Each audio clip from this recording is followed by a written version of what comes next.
All right.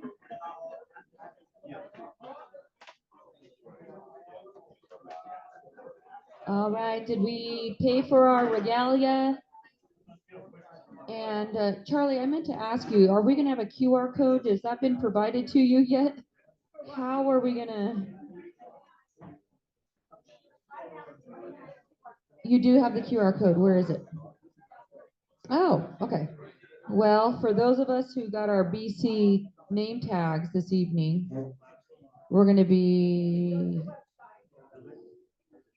If you've received your BC tag and you have to pay for it yet, go to the website under payments and look, and Dave has very nicely put a place there where you can pay for it. 18, no, what is it, Charlie? 15? $15. Right, I owe you $15. Oh, and I think I owe you $32 for the hat, actually. I do, because I did treasury at desertdolphins.com, not org. Treasurer. Also, I wanted to show you, look at this shirt. It's so old school. It's from the 90s. I pulled that one out of the closet. How cool am I? Okay, we're going to let Robert, introduce whom we already know, but we would love to hear more about, and the program this evening. So stay alive. We have a very, very special guest today. A couple of our club members are going to be talking about their experience with reef membership, and also kind of explain a little bit what some of you already know about the citizen scientist programs and things like that. Reef has one as well. And so I'd like to invite Casey Carlton and Annette Felix to come on up and get going on. We're ready. Okay. All right. Well, I'll hand over this motorcycle. Okay.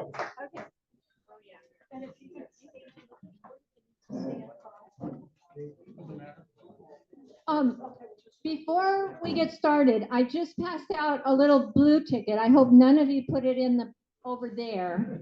But at the end of our talk, we have a little goodie bag, and we threw all of the tickets into this beautiful, beautiful bowl here. The blue one, yeah. And we will pick one winner out of that. So that's what that is. So if anybody does not have one, I have a couple more, because you don't get one. That's our way of getting you to stay to the end. Getting her way to stay to the end. Okay, so so many of you remember that me, and probably Casey too, tried to entice you into doing reef surveys. And we did a couple classes. We did fish ID and all those kinds of things. Some of you actually did them. Some of you have done them in the past. Charlie even has his reef shirt on tonight. So we're pretty proud about that. But anyway, we're going to go beyond the surveys tonight. So not everybody wants to survey. We get it, but we're trying. So we're going to go beyond that. Let me see if I push this the right way. Wrong way. Okay. So we're going to talk first a little bit about reef, a little brief history. Casey and I met on the beach at Himalaya on wonderful trips from the dive shop. And when I look back, it was 2006. So a few years ago. And we really enjoyed the critters and stuff. And I don't remember how we got involved with reef, but we knew that Candy Vactor, who used to be a club member, maybe she's still a club member, I don't know, but she was doing reef surveys. And so we enticed her into giving us a class, which again was held at the dive shop. They provided one of their classrooms, and a bunch of us went and did it. And then from that, Casey and I have been doing it ever since. So that's a little bit of history with that. Reef started in 1990, and they just opened their new Ocean Exploration Center. It's in Key West. I don't know if any of you get down that way, but it's free and open to the public. Anybody can go in, and it's has a wealth of information in it. But they just had the grand opening a couple weeks ago. So their mission, protecting marine life through education, service, and research, sort of our mission, sort of anybody who dives mission, I think. So we're going to look through some of the programs that they have, that they offer, and some of the results they've been getting. And then we're going to both share a little bit of a story about how we've been impacted by reef or how they've helped us on trips. So of course their flagship thing is the Reef Survey Project. They have over, I just saw the number today, it's like 311,000 surveys that have been submitted since 1990. So they have a huge, huge database, and it has a lot of information in it. One of the benefits for someone who does a reef survey is that when you submit your data, it goes into their database, but it goes into your account. So for example, this is my account. It shows the, right up here, the latest survey. The latest survey that I've done was in Hawaii. It was a snorkeling survey back in November, a couple of them there. So it gives you that information. If you look down here, it tells me that when I did this dive in Kona, I found 76 different species on one dive. So it gives you all kinds of information. It lists all of the places that you've been diving and tells you when and that type of thing.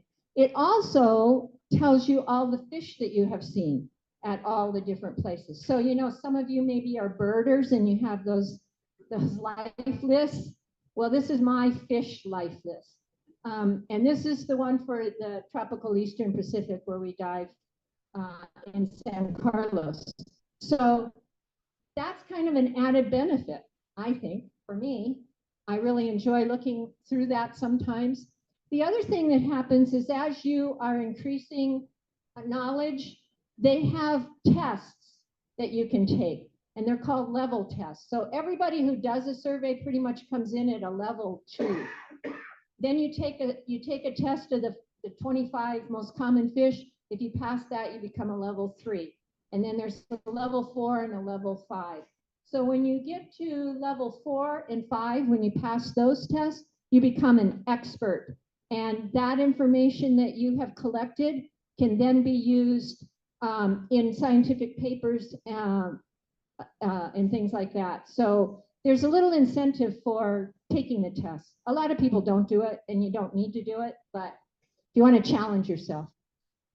And this is the scientific paper type, the scientific papers that they have done. They've had over 250 have been written, and they're like from all over the world. This list shows University of Alabama used some, Bermuda Institute of Ocean Sciences, St. Andrews, University of St. Andrews. So it's being used all over the world. And you can imagine the amount of information they have collected since 1990. So it's kind of a wealth of information.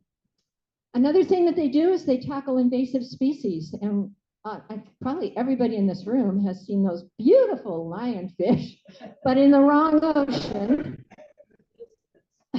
Yeah, and so they don't just do lionfish, they do all kinds of invasives, because in Florida, they get a lot of them. People dump their aquariums all the time. But these have been the most, the worst of the group. And they have been working with people to figure out traps. They do lionfish derbies. They do all kinds of things to try to eradicate them, which it'll never happen. They have found lionfish down at least 300 feet down. Yeah, and so they're here for a while. They're going to be here. Another big project that they did was the Grouper Moon project off the Cayman Islands. I've never been diving there, but I know a lot of you have gone to the Caymans. And the fishermen would come in. The fishermen figured out long ago that the Nassau grouper come in, and they come in to spawn at certain times of the year. So the fishermen would come in right after that and take all the fish. And they were getting fewer and fewer fish in the Caymans. And so there was a group from the University of, I want to say Portland. It was up in the Northwest. The Scripps, that university, and the environmental department of the Caymans, they all came together to figure out what was going on and when the spawning took place. And Reef was pretty instrumental in that, getting people to come and photograph so they could count how many fish there were and when they were spawning, all those different events. And they now have restricted when the fishermen can come and fish, and there's no take times and no take zones. And so the Nassau grouper is coming back. Or actually it's back. There's quite a few of them, as you can see in the picture. A new thing that's coming out is called Smile. And it's a new way to measure the size of the fish. And if any of you get the Dan magazine, the March 25th issue has an article about this Smile. They're always looking for volunteers if anybody might be interested. But they've set up cameras where they have lasers. When you take a picture of the side of the fish, the lasers are also in the picture on the fish, and they can figure out size. And from size, they can figure out a lot of things. They can figure out age. Sometimes they can figure out different types of things. So this is a new thing that they're embarking on. They're always looking at innovative things, but they're setting up these little cameras. They're the Olympus that a lot of us use. And like I said, they have laser lights set up on them also so that they can take the pictures. But if you get Dan, go back and read it. It's kind of an interesting article. So another one of their flagship things are reef trips. And it's one of the ways that they mobilize all of us. It's kind of an enticement. So those surveys are done by about 17,000 volunteers. And it's divers and snorkelers. So if you're only snorkeling in the lagoon, you can do a survey. And they also have a lot of educational programs. Some of them are only at their center in Key West. But they also impact a lot of people there. So in 2022, I went on a reef survey trip.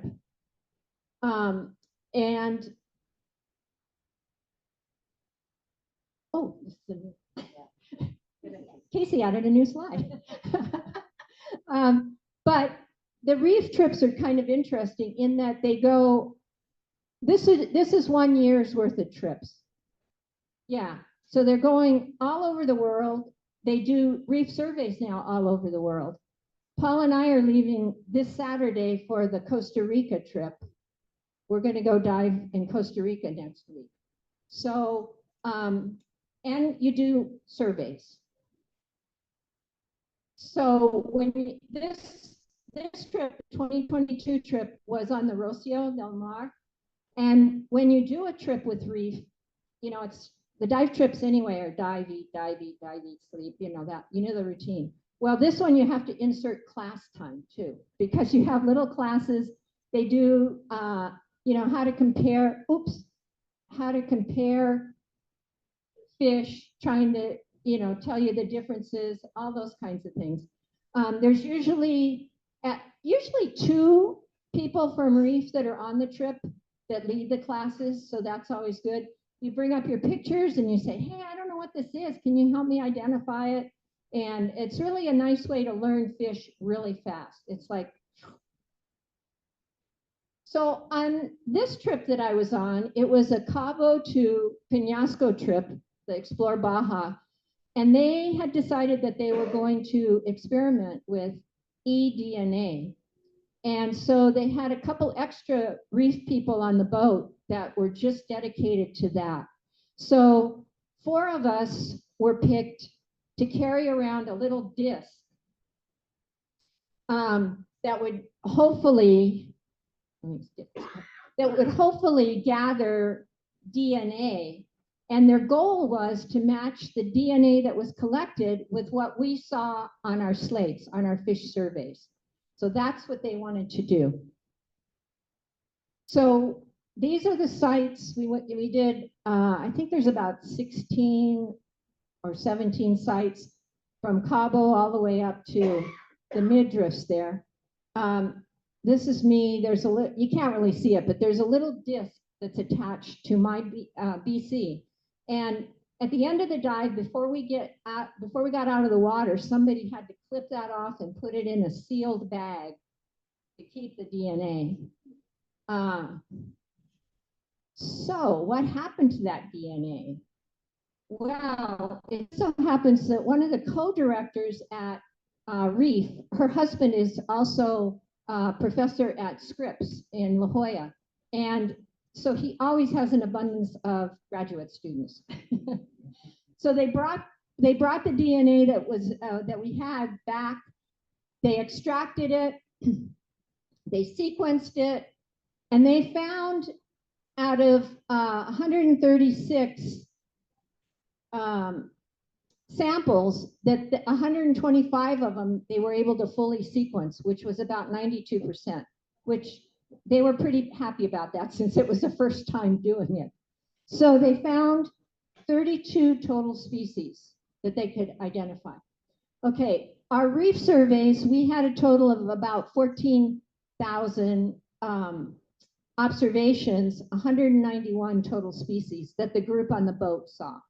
Okay, so what happened? 20 species they had eDNA for, and they had sightings. And you can see they're kind of the common one, you know, the triggerfish and the hogfish and that. But the interesting thing was that in the eDNA, they found 12 species that they had DNA for, but none of us saw them. So they were either deeper in the water or good hiders. I don't know which. And then, of course, there was 171 species that we saw that there was no eDNA.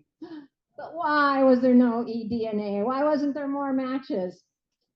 Well, first we're going to say there was a surprise in that they also had some eDNA from things that we weren't looking for on our surveys. They found Guadalupe fur seal, bottlenose dolphin, and California sea lions. No whales, but the Guadalupe fur seal was kind of a surprise because they're usually from the Guadalupe Islands, which are on the outside of the Gulf, but they come into the Gulf every now and then. Anyway, so that was the surprise stuff. So why wasn't there more? Well, the database, most of the eDNA that's been done right now has been along the California coast. It hasn't been done in the Sea of Cortez. So there was a disconnect. If you look there, it says the 50 top most frequently cited species in the reef surveys. 31 of them were not even in the database to reference. So that's what the difference was. So they were pretty pleased with the 20 species that did match up. That was kind of a big deal for them. Anyway, this is me again, because I didn't know they were going to do it, but every 2 years they have a conference. Reef has a conference in La Jolla, and we have speakers and things. And so this year's speaker just happened to be this project that we did that I was on the boat. So that was supposed to be a representation of me. So anyway, so you never know when you go on a reef trip. You know you're going to do surveys, but you may get into something like this where you actually can be helping other things. And now I'm going to turn it over to Casey. She is going to tell you about a cool thing. Bunch of cool things.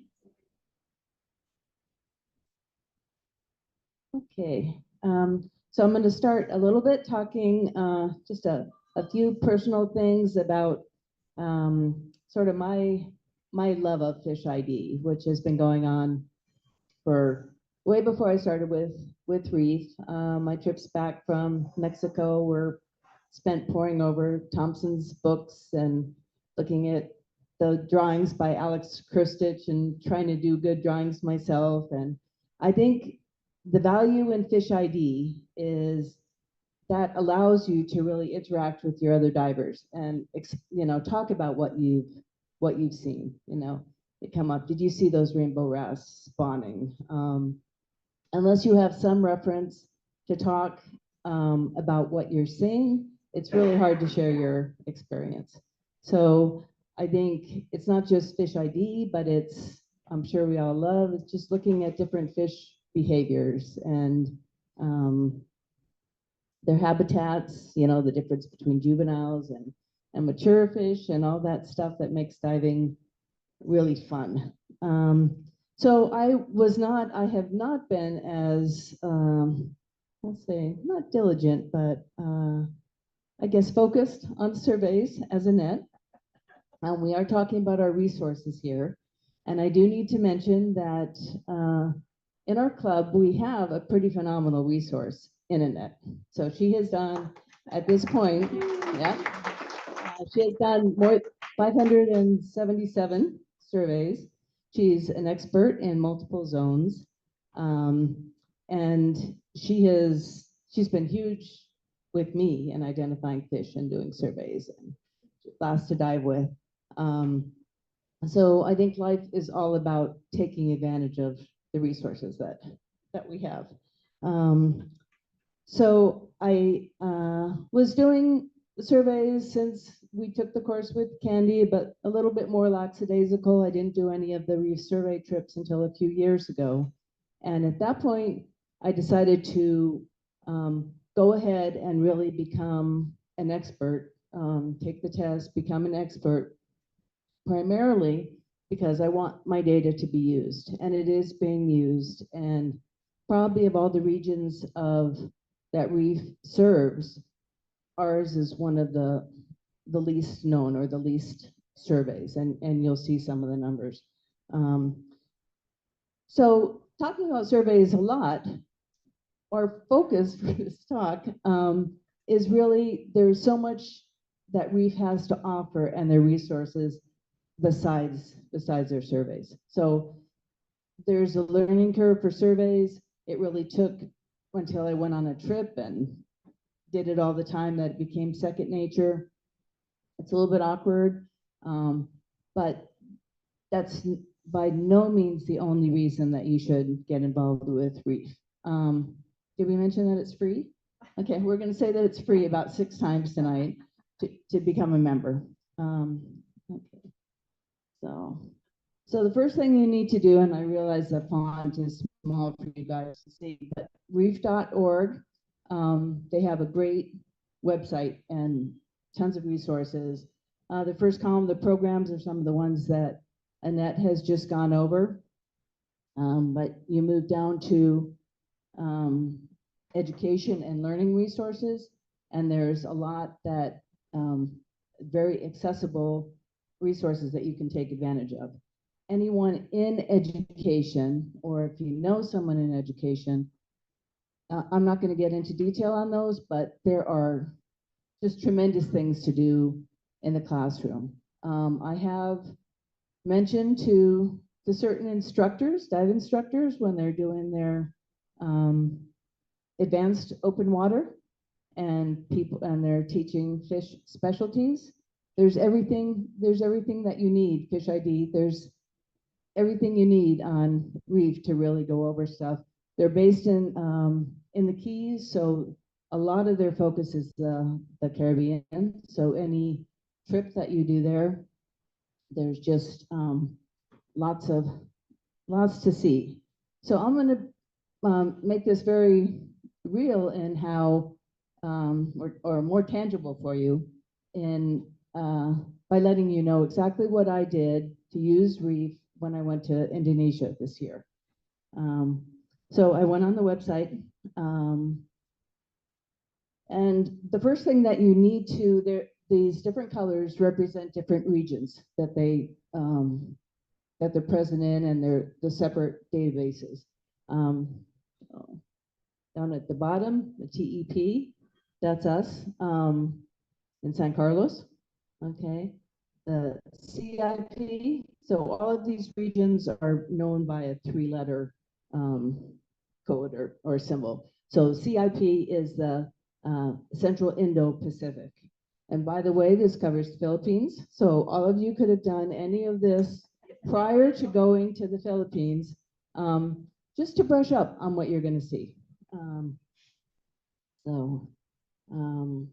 So I knew that I was going to the CIP, which of course is one of their, one of the big regions with diversity. So again, this is hard to read, but as soon as I went on to CIP, what's listed here are Fish ID guidebooks, and what's helpful here are the books that are available electronically. So if you're traveling and you don't want to carry a book and you want to bring a guide with you, they're the ones that you can buy or information that you can download. So very helpful. Okay. Then to really get into accessing some of their information, you need to sort of zoom into certain areas within the regions. So the Central Indo-Pacific region, I was in Raja Ampat. Okay, so that would have been the Eastern Indonesia. Sulawesi would be this area. Philippines, you would have been up in that area. So in our backyard, the Tropical Eastern Pacific, the TEP. So a lot of our surveys, I miss San Carlos, San Pedro, that's all Region 3. Explore Baja trips that are done with Erosia will go all 3 regions. Okay. Oh, let's see.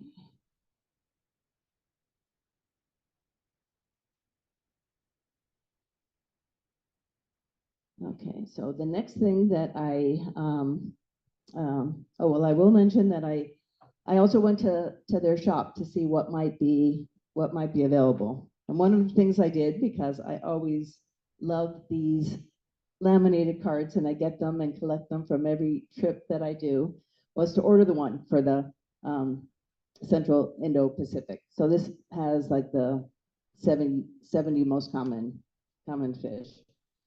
So I got that. And the other thing I did was order a survey sheet. Now I knew that when you got to the Indo-Pacific, they used even a different size slate. And this is why I wasn't sure if I was going to do surveys or not. It was a little intimidating. But then when I got this in the mail, so this is the survey sheet that we use, and we printed out samples so you guys could see them on the table. This is the one that we use in the tropical Eastern Pacific. Okay, hold that. Yeah. This is the one for Raja Ampat. Front and back. I mean, is this intimidating or what? So, yeah.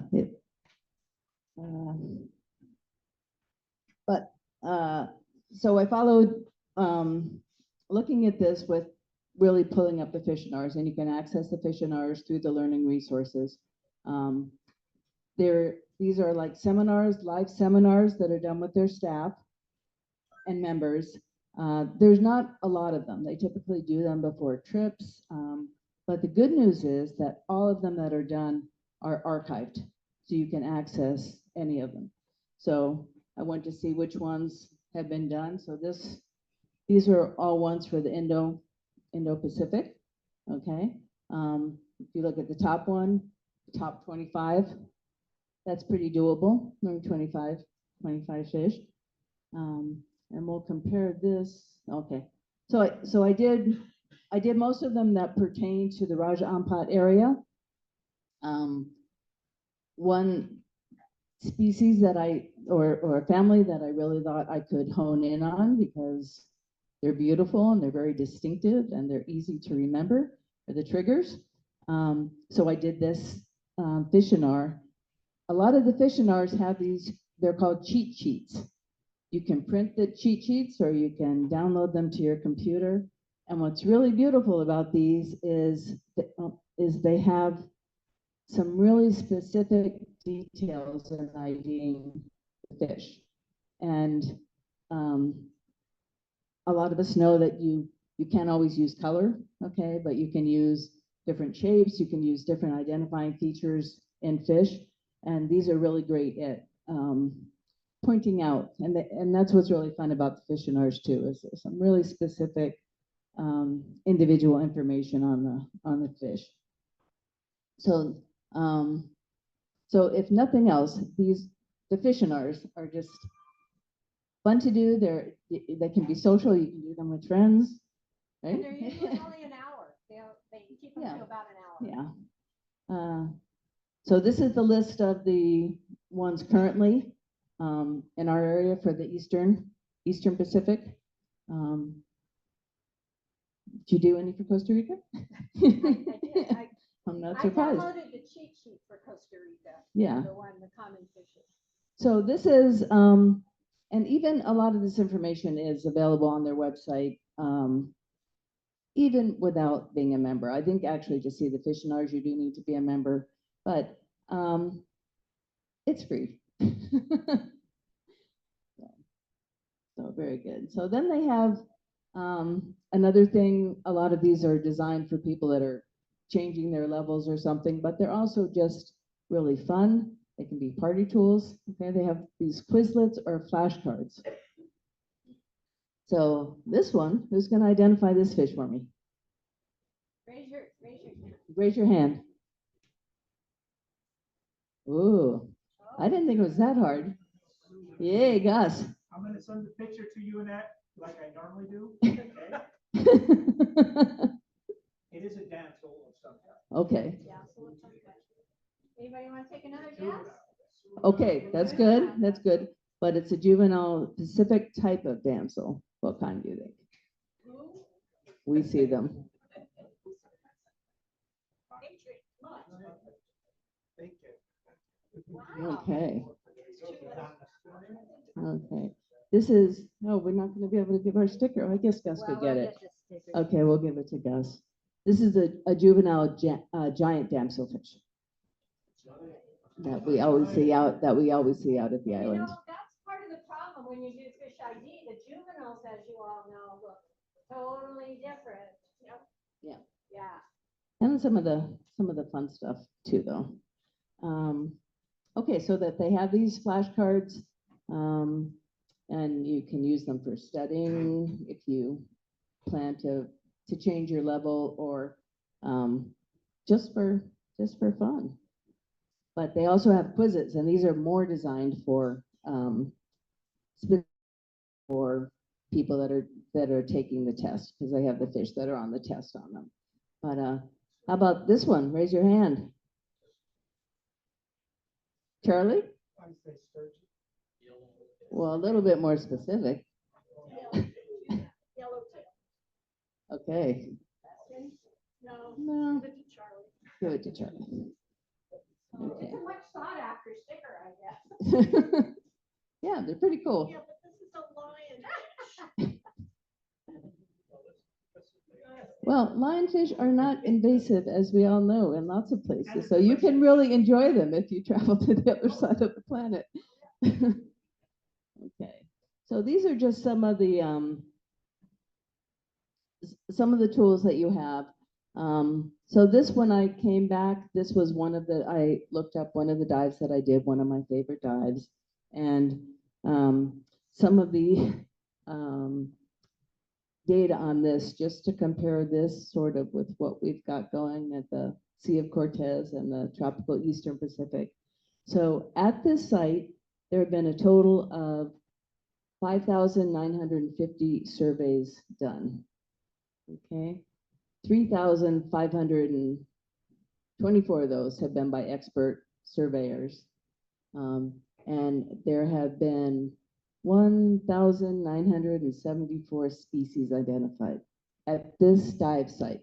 So each dive site has a location code as well. And pretty much most of the sites that you'll go to in any sort of a marine park protected area, all those locations are identified.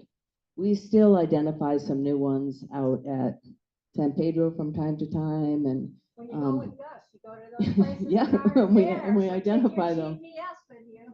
So, yeah, 1,974 species. I mean, this is just kind of fun stuff to know. And then following down, it gives you sort of the breakdown. So which ones are on surveys have been seen more commonly than others, the density of them.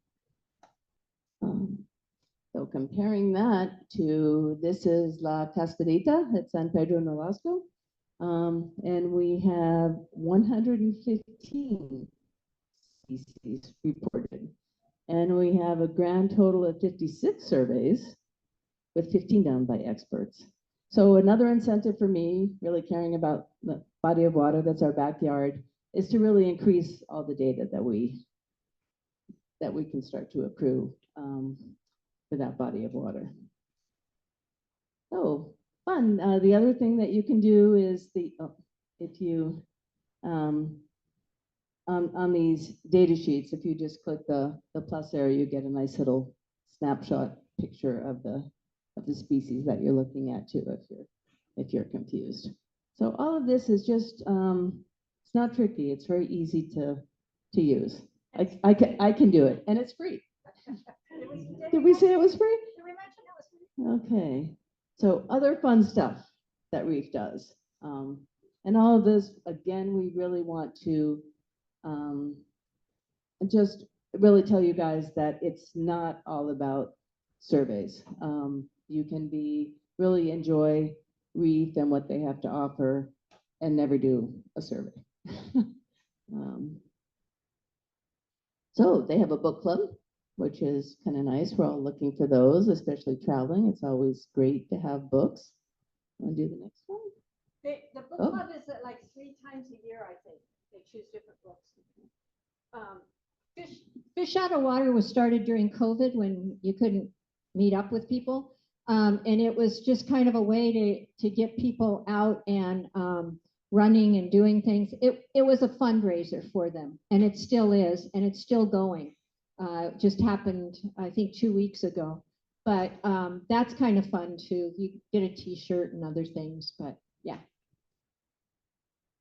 And then they have a photo contest, and it's pretty simple. You just send in pictures, and the public votes, and you can vote as many times as you want. So it's really hard to win unless you know a lot of people. But they get, you can see there's pretty amazing photos. But I know a lot of you take pictures, and it's another place where you can enter pictures that with a free membership. Oh, free membership. Oh, it's free.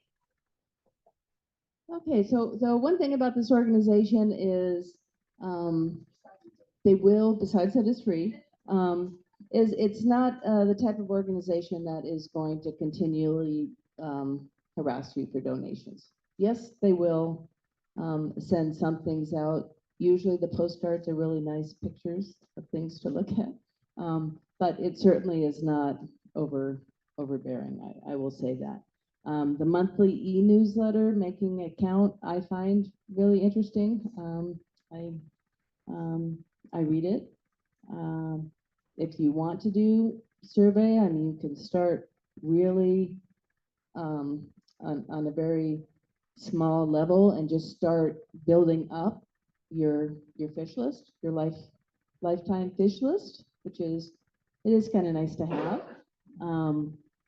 Then you get the fishnars that you can attend or access all the ones that are in their archives.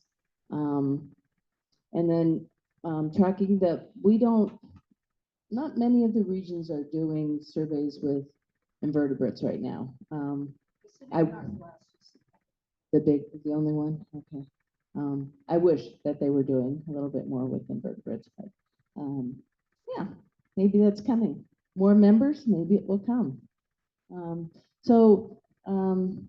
Yeah, and Annette and I really invite you to ask us any questions if you're thinking about doing it, if you're interested at all, and we're down in San Carlos together and we go out diving together. We're happy to show you a little bit more.